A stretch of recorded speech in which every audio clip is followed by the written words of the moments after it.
Evo nas u dubokom dolu ispod Štirovnika.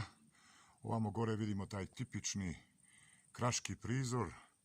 Riječ je o jednoj ravnoj površini okruženoj uzvišenjima, a ovdje na okrajku toga dubokoga dola nalazi se jedna jama na čijem se dnu nalazi početak na pećinski otvor i evo pogledajte, to je jedna strmina, to je nekih 10 metara do dolje i tamo se nalazi pećinski otvor iz koga izbija ledeni vazduh i mađarski speleolozi su u proteklih 4-5 godina nekoliko puta to istraživali. Ove godine nisu dolazili zbog korone i na nekih 100-150 metara dubine pronašli pećinsku prostoriju, veliku galeriju u kojoj se nalazi podzemno jezero. Negdje baš na potezu prema Katunu Kuk.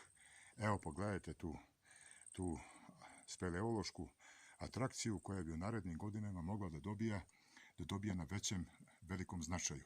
Znači duboki do u podnožju Štirovnika u blizini Katuna Kuk.